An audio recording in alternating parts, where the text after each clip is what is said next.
Assalamualaikum warahmatullahi wabarakatuh. Perkenalkan, nama saya Menanti dari kelas B Pendidikan Biologi. Baik, di sini saya akan menjelaskan tentang replikasi DNA. Replikasi DNA adalah proses penggandaan rantai ganda DNA. Pada sel, replikasi DNA terjadi sebelum pembelahan sel. Prokariota terus-menerus melakukan replikasi DNA. Pada eukariota, waktu terjadinya replikasi DNA sangatlah diatur, yaitu pada fase siklus sel, sebelum mitosis atau meiosis. Penggandaan tersebut memanfaatkan enzim DNA polimerase yang membantu pembentukan ikatan antara nukleotida penyusun polimer DNA. Proses replikasi DNA dapat pula dilakukan in vitro dalam proses yang disebut reaksi berantai polimerase atau PCR. Masuk kepada pembahasan selanjutnya, yaitu garpu replikasi. Garpu replikasi atau cabang replikasi ialah struktur yang terbentuk ketika DNA bereplikasi. Garpu replikasi ini dibentuk akibat enzim helikase yang memutus ikatan hidrogen yang menyatukan kedua untaian DNA, membuat terbentuknya untaian ganda tersebut menjadi dua cabang yang masing-masing terdiri dari sebuah untaian tunggal DNA. Masing-masing cabang tersebut menjadi cetakan untuk pembentukan dua untaian DNA baru berdasarkan urutan nukleotida komplementernya.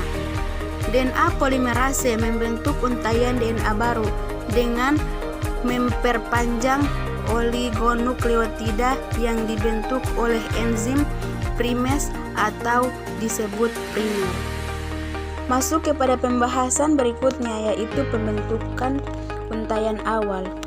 Pada replikasi DNA, untaian awal ialah untaian DNA yang disintesis dengan arah 5-3 secara berkesinambungan. Pada untaian ini, DNA polimerase mampu membentuk DNA menggunakan ujung 3-OH bebas dari sebuah primer RNA, dan sintesis DNA berlangsung secara kesinambungan searah dengan arah pergerakan garpu replikasi.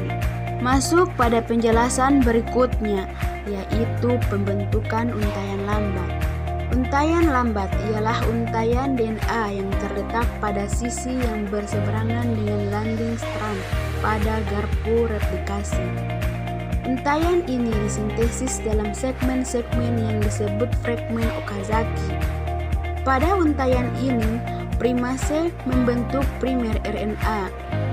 DNA polimerase dengan demikian dapat menggunakan gugus OH3 bebas pada primer RNA tersebut untuk mensintesis DNA dengan arah 5-3. Fragmen primer RNA tersebut lalu disingkirkan, atau misalnya dengan RNA CH dan DNA polimerase, dan deoksiribonukleotida baru ditambahkan untuk mengisi celah yang tadinya ditempati oleh RNA. Kita masuk kepada pembahasan berikutnya, yaitu dinamika pada garpu replikasi.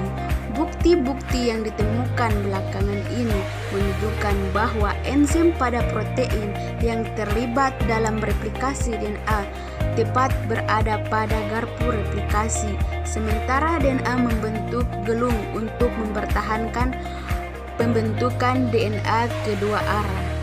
Hal ini merupakan akibat dari interaksi antara DNA polimerase, sliding clamp, dan clamp loader. Kita masuk kepada pembahasan selanjutnya, yaitu replikasi di prokariota dan eukariota. Selanjutnya saya akan menjelaskan terlebih dahulu replikasi DNA prokariota. Replikasi DNA kromosom prokariota, khususnya bakteri, sangat berkaitan dengan siklus pertumbuhannya. Kemudian replikasi DNA eukariota. Pada eukariota, replikasi DNA hanya terjadi pada fase S di dalam interfase. Sekian penjelasan dari saya, semoga bermanfaat. Lebih dan kurangnya saya mohon maaf. Wabillahi taufiq wal hidayah. Wassalamualaikum warahmatullahi wabarakatuh.